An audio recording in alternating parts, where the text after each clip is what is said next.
వందవ సర్క. శ్రీరాముడు భరతునికి రాజనీతి ఉపదేశించడం. రాముడు తన పాదాల ముందు తెలివి తప్పిపడి ఉన్న భరతుణ్ణి చూసి ముందు గుర్తించలేకపోయాడు. ఎందువల్లనంటే ప్రళయకాల సూర్యుడిలాగా ఉండే భరతుడి ముఖం అంతా మాడిపోయి కృశించి కళావిహీనమైపోయింది. పైగా నారవస్త్రాలు కట్టుకున్నాడు. తలంతా జటలు కట్టి ఉన్నాయి. అటువంటి భరతుణ్ణి రాముడు భుజాలు పట్టుకొని లేవనెత్తి కౌగిలించుకొని శిరస్సు వాసన చూసి తన ప్రక్కనే కూర్చోబెట్టుకున్నాడు. అప్పుడు రాముడు సోదరునితో ఇలా అన్నారు. సోదరా, వృద్ధుడైన తండ్రిని ఒంటరిగా వదిలి నువ్విప్పుడు ఇక్కడకు ఎందుకు వచ్చావు? తండ్రిగారు తల్లులందరూ క్షేమమే కదా? నీ శరీరం ఇలా కృశించి ఉన్నదేమిటి?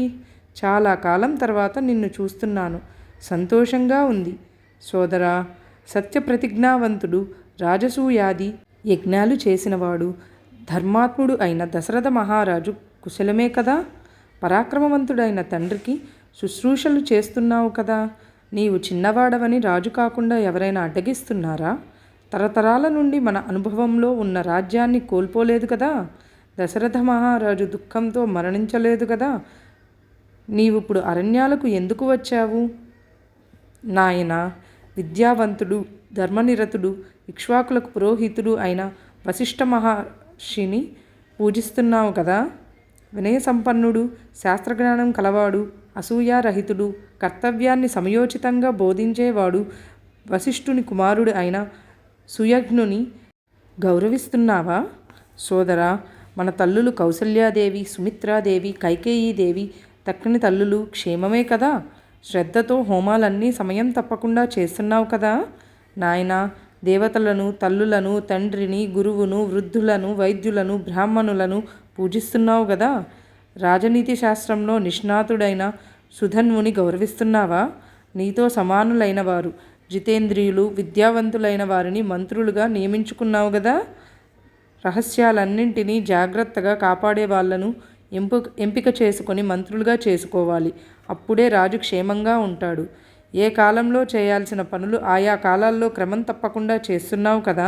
అతిగా నిద్రపోవడం లేదు కదా? మంచి నిర్ణయాలు తీసుకోవలసిన విషయాల గూర్చి తెల్లవారుజాముల్లోనే ఆలోచిస్తున్నావు కదా? నీ ఆలోచనలు ముందుగానే రాజ్యంలో అందరికీ తెలిసిపోవటం లేదు కదా? తక్కువ శ్రమతో ఎక్కువ ఫలితాలు పొందే ఆలోచనలే చేస్తున్నావు కదా? నీవు తలపెట్టే కార్యాలన్నీ పూర్తిగా అమలయ్యాకనే తక్కిన రాజులకు తెలిసేట్లుగా జాగ్రత్తలు తీసుకుంటున్నావు కదా? 1000 మంది మూర్ఖులను వదిలేసి ఒక్క విద్వాంసుడికి ఆశ్రయమిస్తూ ఉండు. ఎందుకంటే విపత్కర పరిస్థితుల్లో సహాయపడేవాళ్ళు పండితులే సుమా. ప్రభువు చిన్నవాడే అయినా మంత్రి సమర్థుడైతే గొప్ప అభివృద్ధిని సాధించపెడతాడు. వారి వారి సామర్థ్యాన్ని చక్కగా అంచనా వేసుకొని సేవకులను ఆయా కార్యాలకు ఉపయోగించుకోవాలి. రహస్యాలను కాపాడేవాళ్ళు తరతరాలుగా రాజసేవ చేస్తున్న వాళ్ళు, శ్రేష్టమైన చరిత్ర కలవాళ్ళనే మంత్రులుగా నియమించుకో.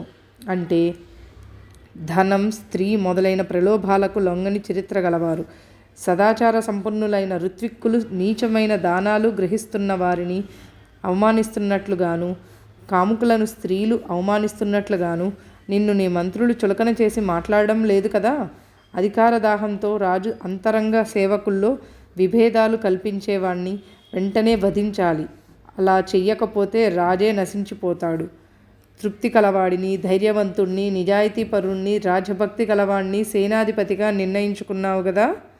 బలవంతులు, పూర్వం ఎన్నో విజయాలు సాధించిన వాళ్ళు, శూరులు అయిన వాళ్లను సత్కరించి గౌరవిస్తున్నావు కదా? సైన్యానికి తగినన్ని ఆహార పదార్థాలు, తగినంత జీతాలు సరైన సమయంలో అందిస్తున్నావు కదా?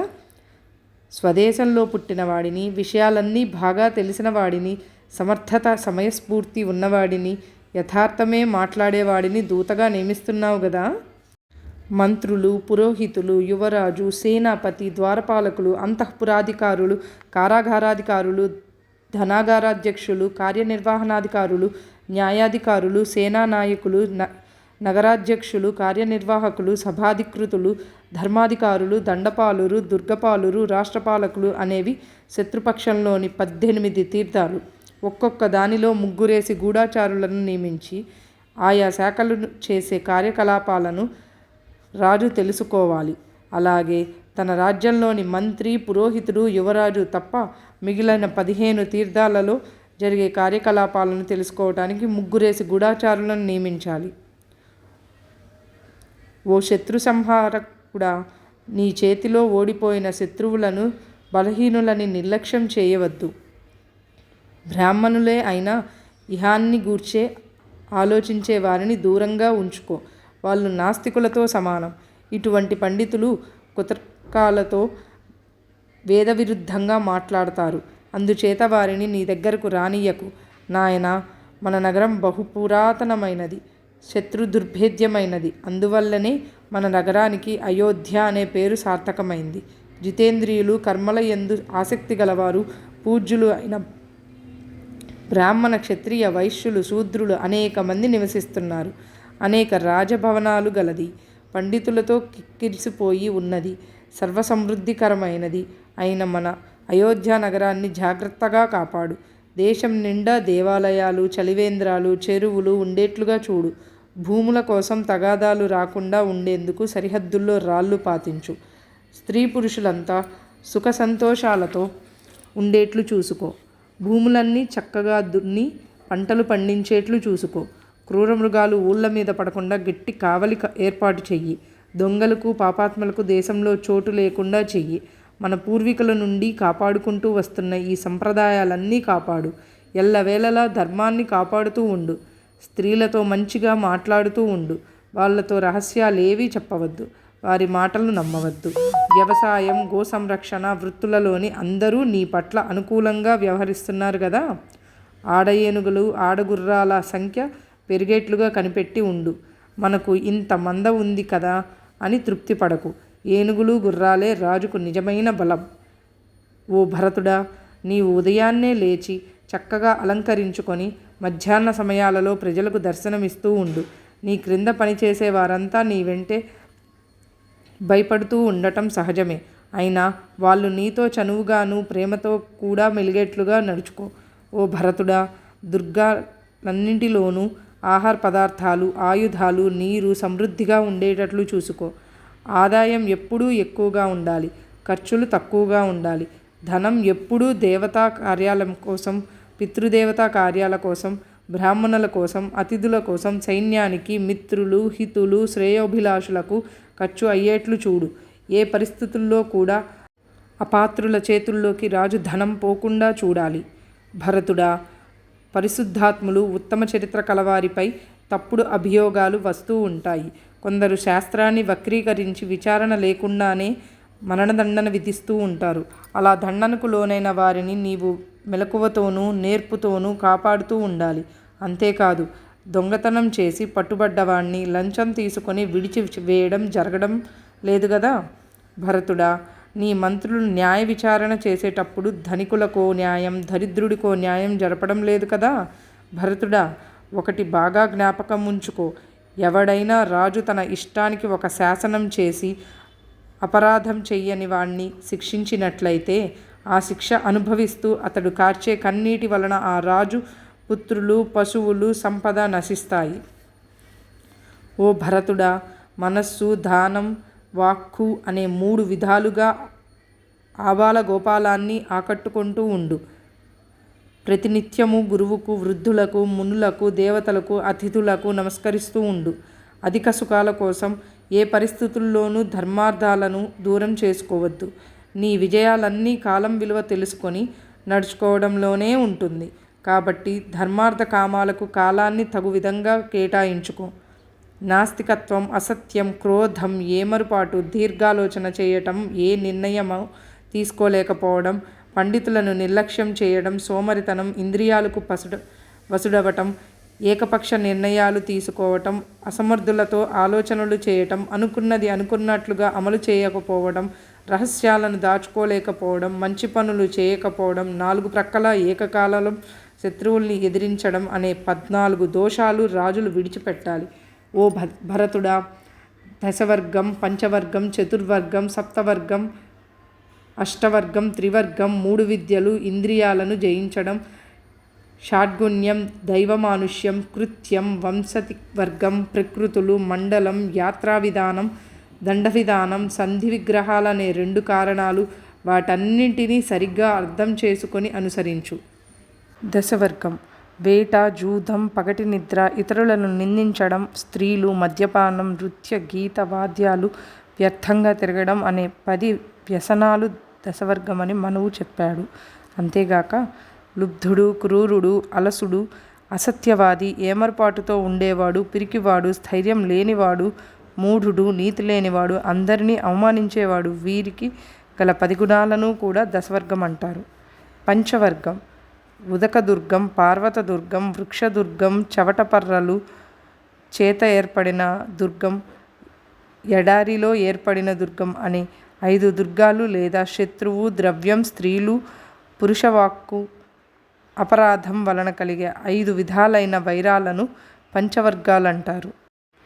చతుర్వర్గం: కామందకుడు వచించినట్లు రక్త సంబంధం చేత, వివాహ సంబంధం చేత, వంశక్రమాగతంగాను వ్యసనాల నుండి రక్షింపబడని వారు అనే 4 విధాలైన మిత్రులు లేదా ధనాన్ని న్యాయంగా సంపాదించటం, రక్షించడం, వృద్ధి పొందించడం, సత్ప్రాత్రయందు ఇవ్వడం అనే రాజవృత్తం 4 విధాలు.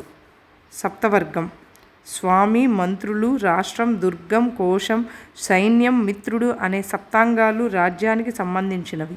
ఇవన్నీ పరస్పరం ఉపకారం చేసుకునేవి లేదా తనవాడు, మిత్రుడు, ఆశ్రితుడు, బంధుత్వం కలవాడు, కార్యార్థం ఏర్పడినవాడు, భృత్యుడు, ఉపకారాలు చేయడంచే లభించినవాడు అనే 7 స్వపక్షానికి చెందినవారు లేదా శేనం, సూచి, వజ్రం, శకటం, మకరం, దండం, పద్మం అనే ప్రధానమైన వ్యూహాలు 7. అష్టవర్గం: పరిపాలనాదక్షుడైన రాజు వ్యవసాయం, వర్తకం, దుర్గాలు, సేతువులు, ఏనుగులను పట్టుకునే అడవి, గనులు, పన్నుల వసూలు, కొత్తగా పల్లెలు నిర్మించటం అనే 8ంటికి భంగం రాకుండా చూసుకోవాలి లేదా పితీరులు చెప్పడం, సాహసం, ద్రోహం, ఇతరుల ధనాన్ని అపహరించడం, ఇతరుల అభివృద్ధిని చూసి ఓర్వలేకపోవడం, అసూయ, పరుషమైన మాటలు మాట్లాడడం, దండపౌరుషం అనేవి క్రోధానికి సంబంధించిన 8 గుణాల సముదాయం. త్రివర్గము: ధర్మార్థ కామాలు లేదా ఇతరుల వృద్ధి, క్షయం, స్థానం లేదా సాధ్యం కాని పనులు ప్రారంభించడం లేదా అజ్ఞానం చేత చేయదగిన పనులు చేయకపోవడం, శక్యమైన పనులను సమయం కాని సమయంలో ప్రారంభించడం అనే 3 కార్యవ్యసనమని చెప్పిన వ్యసనత్రయం. 3 విద్యలు: త్రయీ, వార్త, దండనీతి.